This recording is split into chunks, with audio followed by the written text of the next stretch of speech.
আসসালামু আলাইকুম। কেমন? যে কোনো অ্যান্ড্রয়েড মোবাইল চার্জে লাগালে যদি অনলি রেড লাইট ব্লিঙ্কিং করে, তার মানে চার্জিং লোগোটা লাল কালারের থাকে ব্লিঙ্কিং করে থাকে, তো এই ক্ষেত্রে আসলে মোবাইল শর্ট, আইলি লাইন, থার্মিস্টর লাইন এই টাইপের প্রবলেম হয়ে থাকে, ফ্যাক্স চার্জিংয়ের মধ্যে পড়ে অ্যাকচুয়ালি।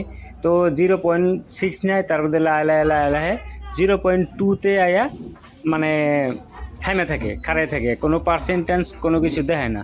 অথচ মোবাইলটায় চার্জ আছে কিন্তু মোবাইলটা অন হয় না কাস্টমারের কওয়া হিসাবে। তো তাহলে তো আপাতত দেখা গেছে মোবাইলে শর্ট আছে। তো শর্ট আছে যদি আমরা মোবাইলটা খুলছি, খোলার পরে এটাকে কীভাবে আইডেন্টিফাই করুন, তো জাস্ট মাদারবোর্ডটা বাইর করুন, বাইর করে হেরে এই মোবাইলটা শর্ট আছে নিহি না ID line thermistor line missing আছে নাকি বা ডিভাইডেড সার্কিটে প্রবলেম আছে, যাই মোবাইলটা ফ্রেশ আছে। তো মাল্টিমিটার দিয়ে এটা চেক করুন, মানে ফার্স্টে বি ব্যাক লাইনের শর্ট আছে নাকি চেক করুন, তারপরে আইডি লাইনের জি আর শেয়ার নিলে এই মোবাইলটার যে বেমার হয়েছে ওই বেমারটা ধরুন যাবো আর কি। তো মাল্টিমিটার দিয়ে আপাতত ডায়েট রেঞ্জে বা ডায়েট ভ্যালুতে মাল্টিমিটার সেভ করুন। তো পজিটিভে দেখেন গ্রাউন্ডের লগে 0 0 আছে, তাহলে পজিটিভ লাইনটা শর্ট, এই জন্য পজিটিভটা ধরছি। তো এখন কাহিনী হচ্ছে কি, গ্রাউন্ডটা তো গ্রাউন্ডের লগে 0 0 দেখাবো, ওরা তো জানেনি ব্যাগকেই। তো এই যে গ্রাউন্ডের লগে 0 0 দেওয়া আছে, পজিটিভও 0 0 দেওয়া আছে, তাহলে এর অর্থ হইলে ওইটাই মোবাইলটা ফুল শর্ট আছে, মানে যে কোনো জায়গায়। এখন শর্ট আছে না নাই সবসময় মাল্টিমিটার দিয়ে মোবাইলের শর্ট ধরুন যায় না। কিছুমান টাইমে ডিসি পাওয়ার সাপ্লাই লাগাই হেরে পাওয়ার বাটন প্রেস করলেও শর্ট আছে না নাই চেক করুন যায়। আর কিছুমান টাইমে পাওয়ার বাটন প্রেস করার আগেই গম পাওয়া যায় যে মোবাইলে শর্ট আছে।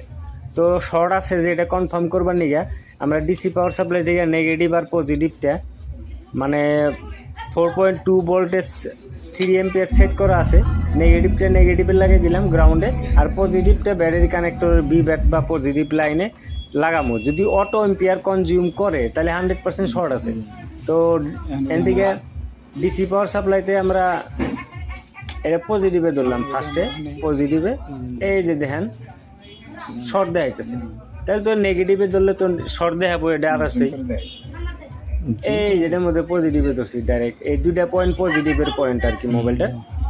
তো এই যে দেখেন অটো এম্পিয়ার কনজিউম করছে, এর অর্থ এটাই মোবাইলটা শর্ট আছে। এখন কাহিনী হচ্ছে কি, এটা কিছুমান মোবাইল আছে কম দামি মোবাইল গোনায় বি ব্যাট কানেকশনের থেকে 2G নেটওয়ার্ক সেকশনে 2G আইসিতে বা নেটওয়ার্ক সেকশনে বা অন্য কোনো সেকশনে ভোল্টেজ ডাইরেক্ট দেয় আর কি। হ্যাঁ,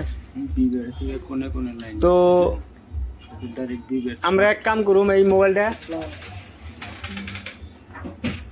এর দিকে বি ব্যাট কানেকশনে ক্লিক করার হাতে হাতে দেখেন 2G নেটওয়ার্কে গেছে আর চার্জিং আইসিতে গেছে। তো আর চার্জিং এলডিও বা বিসিডিটি লাইন একটা ছিল নাকি, ওই লাইনে গেছে। তো যাক গিয়ে এখন কথার মধ্যে কথা হয়েছে কি, এডি লাইন গেছে বি ব্যাট লাইনে থেকে।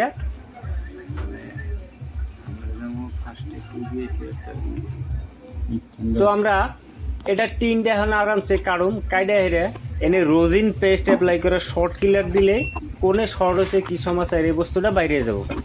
তো আহেন আগাড়ি করে মাদারবোর্ডটা মানে টিন কাটি, টিন কাটিয়া হেরে তো নেটওয়ার্ক সেকশনে কাটলাম আর চার্জিং সেকশনে, এই দুই সেকশনে কাটলে এবো বেশি করে। এই ক্ষেত্রে নেটওয়ার্ক সেকশনে 2G আইসি বলে যে ক্যাপাসিটর থাকে না, বড় ক্যাপাসিটর, ওই ক্যাপাসিটরে বেশি খারাপ হয়। তো যাকে তাও এখন মন চুক্তি দরকার কেতেছে না, চার্জিং সেকশনের উপরে শেল্ড বা টিনটাও আমরা কাটাই নেবো আর কি। কাটছি, এখন চেক টেক করলাম কোনো কম্পোনেন্ট ভাঙছে টাংছে নাকি, তা ভাঙে নাই।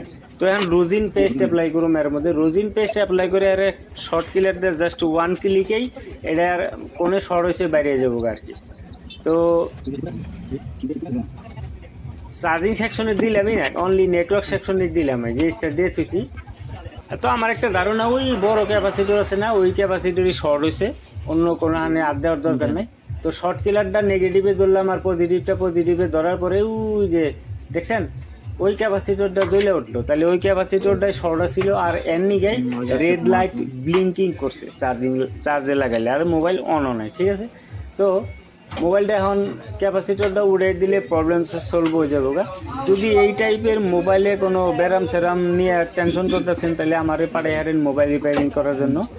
আর মোবাইলের হার্ডওয়্যার সফটওয়্যার কোর্সের নিগাও তাহলে হোয়াটসঅ্যাপ নাম্বারে যোগাযোগ করলে আপাতত ডিটেলস পাবেন। তো এখন চেক করে দেখি রিডিং এসে নাকি, এই যে রিডিং আছে। আগে কিন্তু গ্রাউন্ডের লগে মানে বিপ দিত। তো এখন মোবাইলটা চার্জে লাগাই দেখি কত এম্পিয়ার কনজিউম করে, প্লাস মোবাইলটা অন হয় না নাই।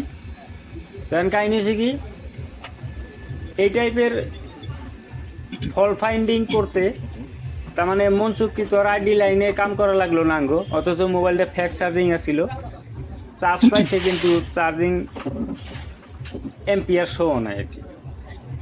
তো চার্জে লাগানোর পরে মোবাইলটা অন হলো,